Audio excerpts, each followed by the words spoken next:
Hong Kong has been a British colony since 1983 for over 130 years. As English became the official language in addition to its importance in business and trading, it became increasingly prestigious in the society. Even the major population of Hong Kong was actually Cantonese-speaking ethnic Chinese. Numbers of EMI schools has significantly risen and they became more and more preferable for the parents. Yet, in 1986, the Hong Kong government started to encourage schools to use Chinese as their medium of instruction, and until September 1997, the Education Bureau announced the MOI guidance for secondary schools, and mother tongue education was mandatorily implemented in the following year. At that time, only 140 schools were allowed to remain English as the MOI among all 500 schools in Hong Kong. This policy was blamed by the public, claiming that mother tongue education has caused a decline in English level students.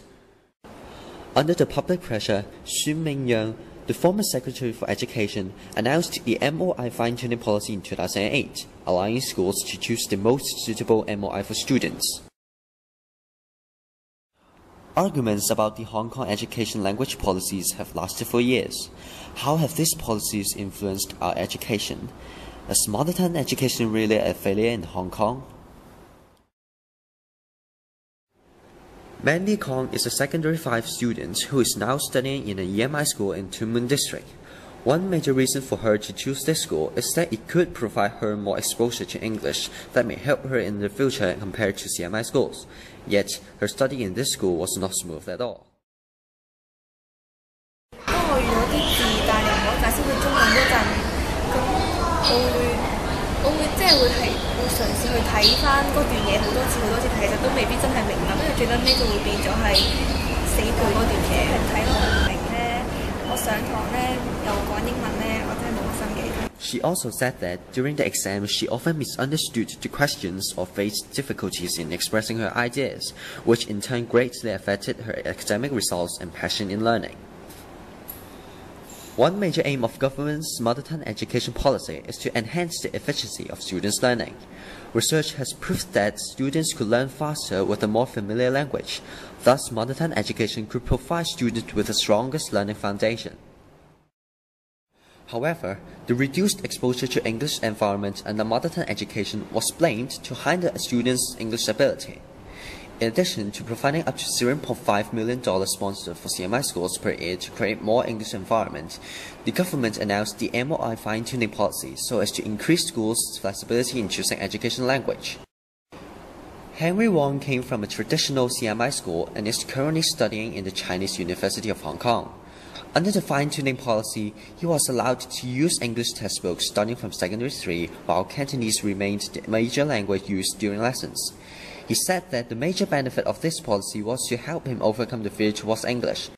自從經歷咗用到英文去讀化學同埋物理之後啦，咁我係更加肯睇英文報紙啦，因為我已經慣咗接觸咁大量嘅英語嘅資訊。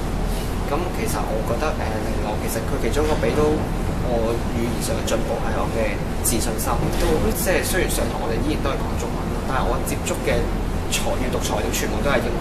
咁對於我上到嚟，對於厚厚嘅教科書啦，或者 notes 全部都係英文，咁其實我都完全覺得係 handle 到係完全冇問題。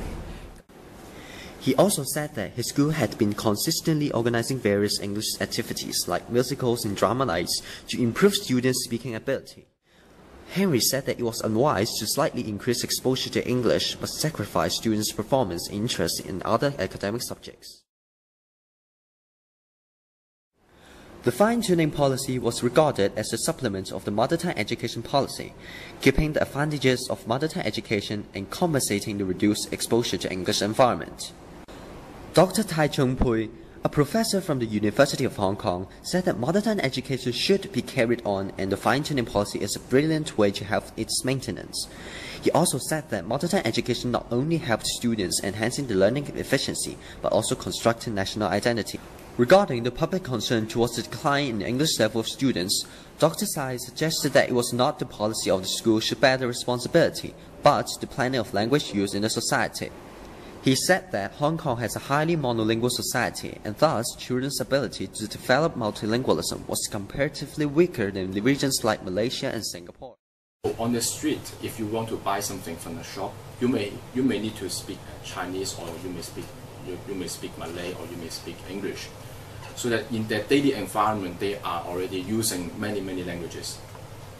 So the kids, following their parents, can learn different languages from the family environment or the daily life, or from the neighborhood. But in Hong Kong, especially in those what we call the humble communities, all the people just speak in Cantonese.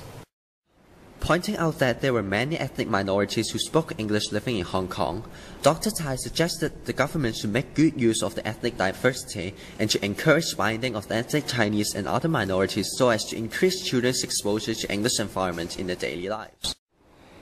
It is true that mother tongue education has caused a decline in English level of students, which has been blamed by the society for years. Nonetheless, under the economic globalization, the society is expecting more English talents than ever before. Yet, English training is only part of our purpose of education, and we are also looking for an all-round development of students. From the perspective of education, the mother tongue policy itself is not a failure, but just did not match with the expectation of the society. All we need are improvements like the fine-tuning policy and promotion of multilingualism so that we can achieve our education needs and satisfy the expectation of the society.